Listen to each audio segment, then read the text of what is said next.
আসসালামু আলাইকুম। আজকে আমি শেয়ার করব আমার নাইট স্টাডি রুটিন। আশা করছি আপনাদের কাছে পুরো ভিডিওটা ভালো লাগবে। পড়তে বসার আগে আমি একটু সন্ধ্যার নাস্তা করে নিব। তো এইখানে আমি কাবাব নিয়েছি, চিকেন বল নিয়েছি এবং চিকেন মোমো নিয়েছি। এই সবগুলো বাসায় তৈরি করা। কাবাবটা আপু তৈরি করে দিয়েছে এবং চিকেন বলটা আর মোমোটা আমি তৈরি করেছি। আর আমার হাতের মোমোটা কেন জানি না আমার কাছে সবচেয়ে বেশি বেস্ট লাগে।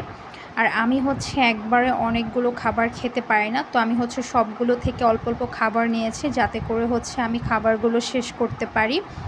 আর চিকেন মোমোটা আজকে মনে হচ্ছে আরও বেশি মজা হয়েছিল। খাওয়া দাওয়া শেষ, এখন পড়তে বসবো। তো এইখানে আমি একটা কলমদানি নিয়েছি। এইখানে কলম রাখলে আমার নিতে সুবিধা হয়, ব্যাগ থেকে বারবার বের করতে আমার একটু অসুবিধা হয়ে যায়। আর আজকে আমি অ্যাকাউন্টিং করব। আর অ্যাকাউন্টিং এমন একটা সাবজেক্ট যেটা মুখস্থ করা যায় না, নিয়ম জেনে তারপরে অঙ্ক করতে হয়। তো তার জন্য এটা বারবার প্র্যাকটিসে রাখতে হয়, কারণ অনেক নিয়ম আছে এইখানে। দেখা যায় কোনো একটা নিয়ম ভুলে গেলে অঙ্কটা করতে অসুবিধা হয়ে যায়। আর ভার্সিটিতে অ্যাকাউন্টিংটা একটু আলাদা। এইখানে সব কিছু ইংলিশে এবং অঙ্কের পাশাপাশি এইখানে ক নাম্বার প্রশ্নও আছে। তো ভার্সিটিতে অ্যাকাউন্টিং একটু টাফ আমার কাছে মনে হয়। আর এটা যদি আমি কয়েকদিন পর পর করি, দেখা যাবে আমি এটা পিছিয়ে যাব এই সাবজেক্টটা। অন্য সাবজেক্টগুলো আমি বুঝে তারপর বানিয়ে দিতে পারবো, কিন্তু অ্যাকাউন্টিংটা তো বানানো যাবে না। আর অন্য অন্য সাবজেক্টের পাশাপাশি এই সাবজেক্টটাও সবসময় রাখতে হবে, কারণ আমি যদি অ্যাকাউন্টিংয়ে ভালো একটা রেজাল্ট করি, ওইটা আমার জন্য প্লাস পয়েন্ট। কারণ আমি অ্যাকাউন্টিংয়ের স্টুডেন্ট, তো আমাকে অ্যাকাউন্টিংয়ে তো ভালো করতেই হবে। আমার অঙ্ক করা প্রায় শেষের দিকে। এইখানে মনে খুব তাড়াতাড়ি অঙ্কগুলো করেছি, কিন্তু না, অনেক সময় নিয়ে বুঝে তারপরে অঙ্কগুলো করেছি। তো এইখানে অঙ্ক শেষ। এখন যে ক নাম্বার প্রশ্নগুলো থাকে সেইগুলো এখন দেখব। আর ওই দিন এত বেশি গরম পড়েছিল কি বলবো। তো আমি ভাবলাম একটু রেস্ট নিয়ে তারপর একটু ঠান্ডা কিছু খেয়ে তারপর আমি আবারও পড়াটা শুরু করব, ক নাম্বার প্রশ্নগুলো দেখব। আজকে আমি নতুন একটা স্মুদি ট্রাই করলাম, আর খেতে অনেক বেশি মজা হয়েছিল।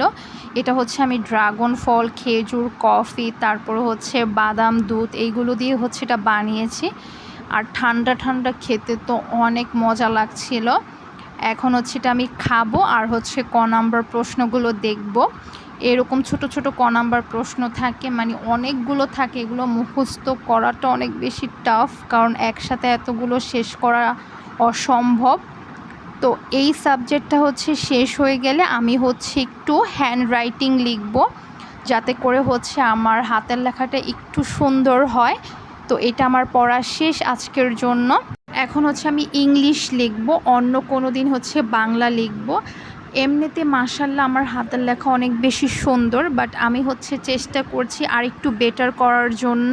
আর ABCD বা ক খগুলো যদি লেখা সুন্দর হয় তাহলে হাতের লেখা এমনিতেই সুন্দর হয়ে যাবে। তো এটা শেষ করলে আজকের জন্য আমার পড়া সবগুলো কমপ্লিট হয়ে যাবে। অন্য দিন আমি আরও 2টা সাবজেক্ট রাখার চেষ্টা করব, কারণ অ্যাকাউন্টিংয়ে আমি একটু বেশি সময় দেওয়ার চেষ্টা করি।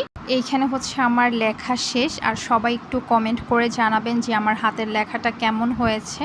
আর এটা অনেক বেশি কিউট, তাই না? সেম এইরকমই আমি একটা আঁকার চেষ্টা করেছি। এই যে আমার কাছে মনে হচ্ছে আমারটা সবচেয়ে বেশি কিউট হয়েছে। যাই হোক, মজা করলাম।